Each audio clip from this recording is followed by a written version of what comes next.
This past weekend, Prince Harry and Meghan, the Duchess of Sussex, marked their 8th wedding anniversary. What followed was a public silence from their closest celebrity connections, a stark contrast to the global attention their wedding once commanded. This absence of public recognition signals a significant shift in the public dynamic surrounding the Sussex operation, contributing to what has been described as a chaotic 72 hours for the couple. This period represents one of the most self-defeating sequences the Sussex operation has produced since their departure from the royal family. The notable aspect is that external forces, such as tabloids, palace briefings, or hostile journalists, did not instigate these events. Instead, the operation itself generated every moment, one Instagram post at a time, publicly displaying the entire situation. Tonight, we will analyze these developments comprehensively. This includes the anniversary post that received no amplification, the photograph that reportedly should have remained unreleased, the candle that crossed a boundary even loyal supporters questioned, and the kitchen now widely considered a visible symbol of the post-royal project's overall failure. We will also examine the selfie with a Finnish politician and the 4 candles on an 8th anniversary cake. We will address each element sequentially. The weekend's trajectory began with the anniversary. 8 years of marriage should have presented the simplest public relations opportunity of the year, an accessible, positive public moment the world was prepared to offer. Their original wedding garnered a global audience of billions, with its images among the most widely photographed royal moments of the modern era. The Sussex operation merely needed to publish a simple, dignified message and allow public goodwill to manifest naturally.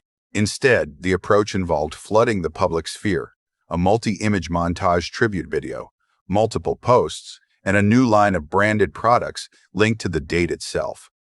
Tucked within the carefully chosen images posted to 5 million followers was one photograph that, by every available account, should never have left the personal archive. This image appears to show Prince Harry on the wedding day itself, engaged in what looks visibly like a heated exchange. The interpretation circulating across royal commentary, first highlighted by the popular account according to Taz, suggests the exchange is with the Wales family nanny. Small children visible in the frame appear to several observers to look wary. The context, considering all reports regarding wedding day tensions about the children's treatment, has been the subject of years of speculation. The dialogue captured in the still frame is now being interpreted by viewers in the most unfavorable light possible. 2 principal interpretations exist regarding this event. One suggests it was deliberate.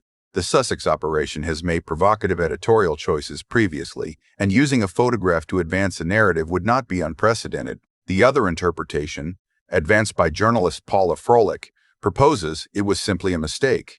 Froelich's account states that Meghan tends to over-illustrate a point with too many photographs when fewer would suffice.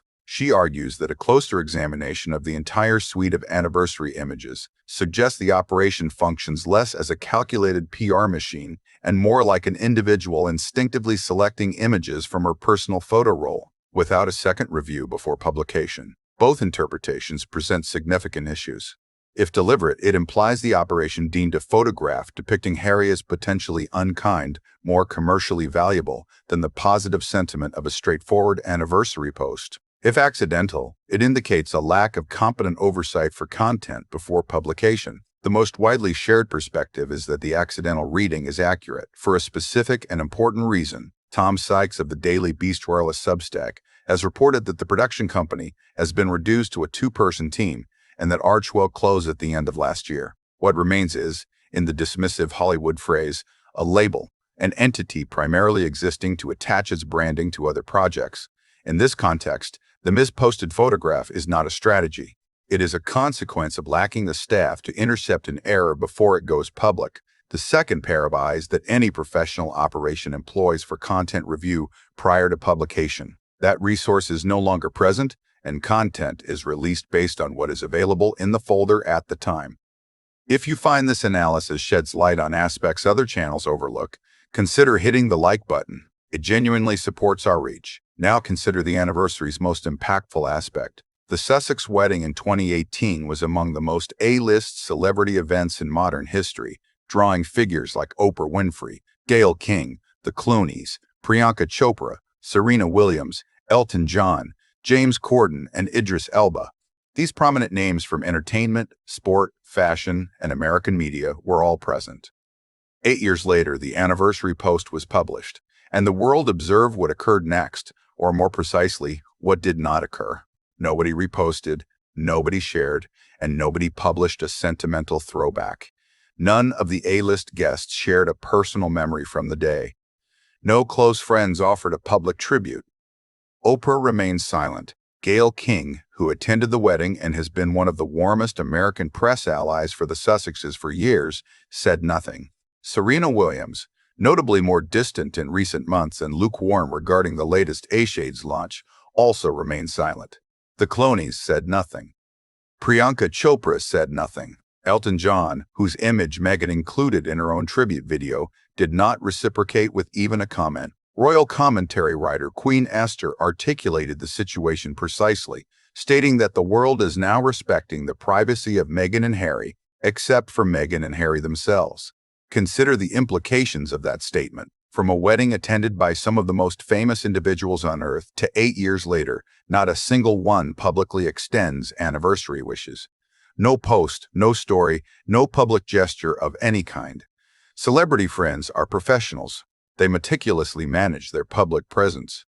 They are aware of major anniversary dates and when public acknowledgment from a close friend is expected. They understand the cost of silence because in celebrity culture, silence inherently conveys a message. When an entire group of A-listers, all of whom posted about other personal moments for other friends during that same week, simultaneously chooses not to acknowledge you, this is not a scheduling coincidence or universal busyness. It represents a coordinated, polite, yet unmistakable distancing from an entire social circle.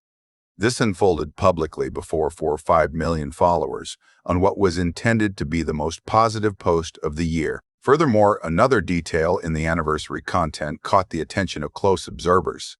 The tribute video included cake imagery featuring 4 visible candles, not 8. This marked the 8th wedding anniversary. Possible explanations include a production team oversight in counting, the repurposing of imagery from a previous anniversary post without an update, or most charitably, a decision that 4 candles looked aesthetically better. None of these explanations are favorable. Each confirms that the Sussex operation currently lacks the staff or the discipline to detect the type of detail that, in any functional PR operation, would never be overlooked.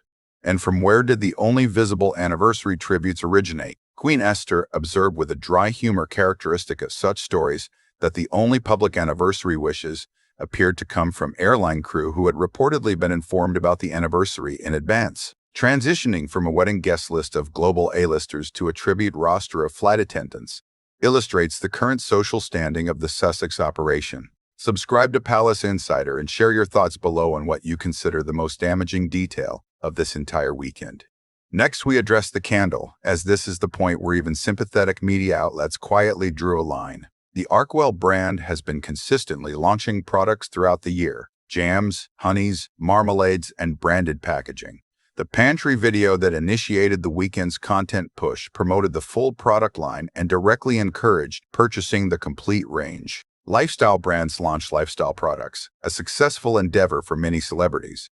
However, linking a new candle specifically to the wedding anniversary itself crossed a boundary that even patient observers immediately flagged. The Sussex brand had previously faced commercial scrutiny for products perceived as connected to the late Queen Elizabeth. Tom Sykes reported on an earlier candle situation in early 2026, where a press release required rapid rewriting to reframe a candle around the founder's daughter rather than the late monarch. This past weekend, the personal connection used as a product launch peg was the wedding itself. This wedding, significantly funded by British taxpayers and the institutional resources of the British royal family, was 8 years later utilized as the launch hook for a candle sold to the public. The criticism on this specific point has not originated from cynics. It has come from individuals who have historically shown broad sympathy towards the Sussexes. The argument is straightforward. Some elements, even within a fully commercial lifestyle brand, should not be converted into a candle. A wedding underwritten by the resources of the family you have publicly criticized for 6 years is one such element. 3 product releases have resulted in 3 rounds of avoidable controversy. In a typical brand operation, a single instance of this would trigger an internal review and a stricter approval process. In this operation, every available signal indicates no such tightening has occurred. Candles are simply being launched as rapidly as the team can release them, with optics managed post-launch through press release rewrites and quiet edits. This is not the operational model of a serious lifestyle brand. It reflects a brand operating under such urgency to generate immediate revenue that it has superseded the discipline of protecting its long-term identity. Now, we turn to the kitchen. Tom Sykes has argued in print that this kitchen serves as the symbol of the entire failure. For weeks, observers have noted that Meghan's new content was filmed in what appeared to be a single distinctive kitchen, featuring orange-brown wood cabinets and copper pots suspended from the ceiling. The new Markle promotional video depicting Meghan leaning against a window while appearing to drink tea with an expression between seductive and aspirational was by all available indications shot in a continuation of the same rented farmhouse set used for the original With Love Meghan production. This was not the actual Montecito family kitchen, but a rented one, a working set. This raises an obvious question. Why is Meghan, among all public figures globally, filming her brand content in a rented farmhouse kitchen instead of her own? The answer presented in Sykes' column this week titled 8 Years On, Meghan's Taco Bell kitchen is the symbol of Project Sussex failure, is the conclusion the broader gossip world has been approaching for months. Her own kitchen has not been remodeled. The house was purchased in 2020. Parts of it date to a renovation cycle conducted by a previous owner. By these accounts, the kitchen has remained untouched since. In Montecito in 2026, within a community where the baseline expectation among the wealthy is to remodel a property from the ground up upon purchase, Sykes was informed by a person familiar with local social circles that the Sussex house is in Montecito terms a laughingstock. In a neighborhood where conspicuous renovation is essentially a pastime for the affluent, the fact that the Sussexes have not even redone their kitchen after 6 years is a local indicator, not tabloid speculation, but a local tell. It is the type of detail neighbors observe and quietly discuss. This is why the kitchen transcends being merely a physical space to become a symbol. It is important to consider this because Sykes' point is more specific than it might initially appear. The entire Sussex Post-Royal project was founded on a vision of Californian living intended to be aspirational lifestyle content, quiet luxury bespoke interiors, and the curated promise of a couple who had escaped institutional constraints and were now living on their own terms in precisely the manner Meghan had reportedly envisioned for herself for years. This promise fundamentally required, at minimum, a visible kitchen worth showcasing. 6 years later, the kitchen is so demonstrably unsuitable for display that the brand has been compelled by necessity to film its central content in someone else's farmhouse and present it as their lifestyle. Contrast this with Frogmore Cottage, the property the Sussexes occupied as working senior royals before their departure. That renovation, funded by the institution, was reported to cost approximately £2 million.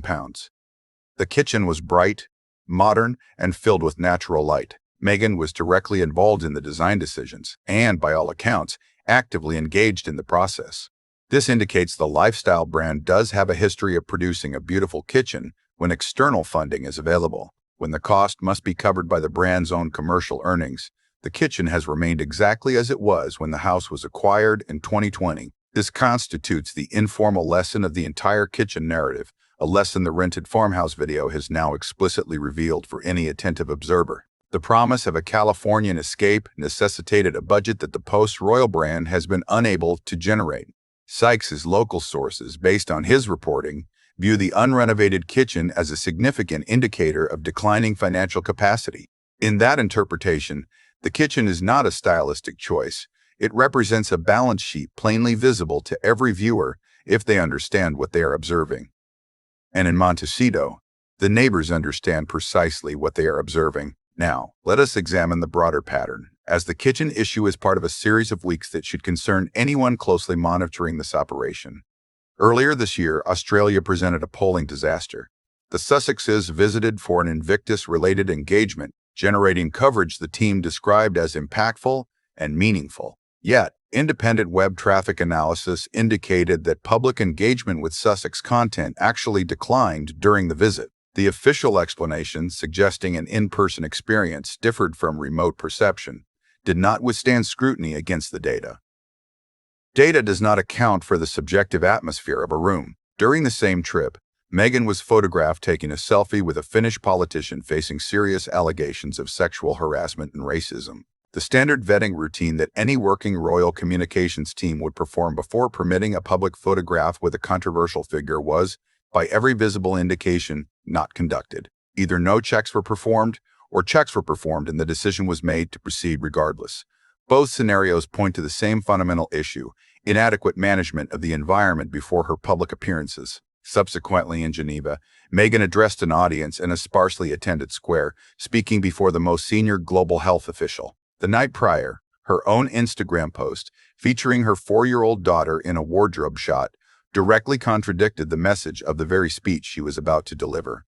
No one detected this before publication, nor was a decision made to withdraw or delay it. The post went live, the contradiction immediately evident, and the speech narrative was undermined even before the address was delivered. Australia, Geneva, and now this past weekend marked 3 consecutive major public moments. Each generated avoidable damage that a functional communications operation would have prevented. The pattern itself is the story. Sykes, in his column, offered what may be the clearest singular diagnosis of the entire Sussex operation published to date. It warrants close quotation because it encapsulates an insight that 100 individual observations about specific mistakes do not fully convey independently. The Meghan and Harry brand, he contended, is in a state of complete disarray. No one is guiding it. One day features serious Meghan engaging with the World Health Organization. 2 days later, it is anniversary content set to pop music and a penguin ornament. These two modes do not reinforce each other. They neutralize each other. It is not feasible to function as a serious geopolitical voice on a Sunday and an aspirational lifestyle influencer on a Tuesday and expect either persona to resonate. The audience cannot reconcile such disparate roles, and the brand, in attempting to be every kind of brand, ultimately becomes no kind of brand at all. Paula Froelich, who has reported on this narrative extensively and with genuine empathy for both parties, made an observation that resonated differently from much of the commentary this weekend. She stated she was almost beginning to feel sympathetic towards Meghan at this juncture. While emphasizing the word almost, the underlying sentiment was sincere. The new Arkwell promotion, with its soft focus window pose, dramatic camera gaze, and carefully composed lighting, was marketing Meghan herself as the product. By every available signal, the audience is not engaging with it. Frolich's assessment of the operation was direct. Meghan does not understand the strategy, nor does the team surrounding her. The flood the zone approach is employed when confidence in any single piece of content to succeed independently has waned. It involves deploying every available element, hoping something resonates. This weekend, by every measurable indication, nothing did. One additional aspect warrants consideration.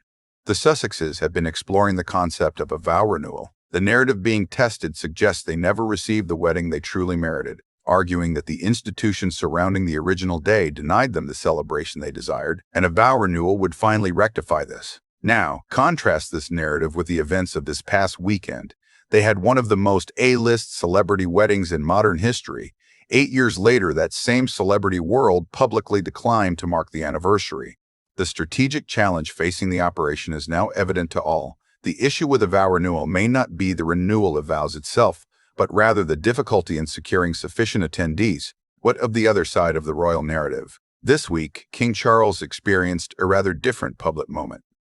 During a public engagement, the king was, to use the most polite phrasing, affected by a passing bird. The footage circulated widely. The king's reaction was characteristically good-humored. British folk tradition considers this an omen of good luck, and Charles handled it with the composed, unbothered demeanor that has characterized his reign. Separately, the government released the initial batch of official documents pertaining to Prince Andrew's appointment as a UK trade envoy. No formal security vetting was evident at the time of the appointment. Andrew had reportedly informed officials he preferred to visit what he termed more sophisticated countries on overseas trips. One internal memo records that the late Queen Elizabeth was reportedly very keen for her son to assume a prominent role in national promotion.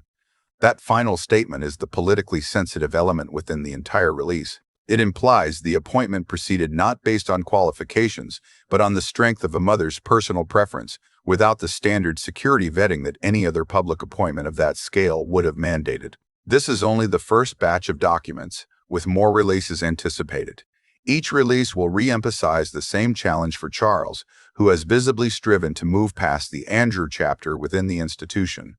He cannot alter the past. He can only continue his current approach, removing Andrew from visible roles and demonstrating through his own decisions that the institution is progressing differently. Some inherited issues resolve quietly. By every available signal, the Andrew situation is not one of them. Further chapters are expected, and each will require navigation with the same steady discipline the current reign has consistently demonstrated. So, this is the week's summation. One side of the family is managing a kitchen that has become a metaphor, a candle that crossed a boundary, an anniversary that concluded in silence, a misposted photograph that may be the most revealing image of the entire 8 years, and a promotional video filmed somewhere other than their residence. The other side is managing the gradual release of documents concerning a different family member, a passing bird incident handled with characteristic good humor, and the steady, understated, and unglamorous work of leading an institution that has endured for 1,000 years and operates without undue haste. Warmth cannot be manufactured by intense public activity over a single weekend in May.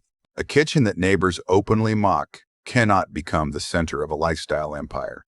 One cannot function as a serious global advocate on Sunday and sell wedding anniversary candles on Monday, while expecting the audience to take either posture seriously. And, by every available signal from the celebrity friends who once stood beside them at the altar, public endorsement cannot be retained when the operation surrounding them has evolved into something that their own communications teams now actively avoid. The silence of this anniversary weekend made that reality impossible to disregard. 8 years, that is the duration. 8 years since one of the most widely viewed royal weddings in modern history, featuring one of the most distinguished guest lists ever assembled in a single venue. 8 years to reach a weekend where no one called, no one posted, and the only public tributes reportedly originated from airline crew who had been briefed in advance.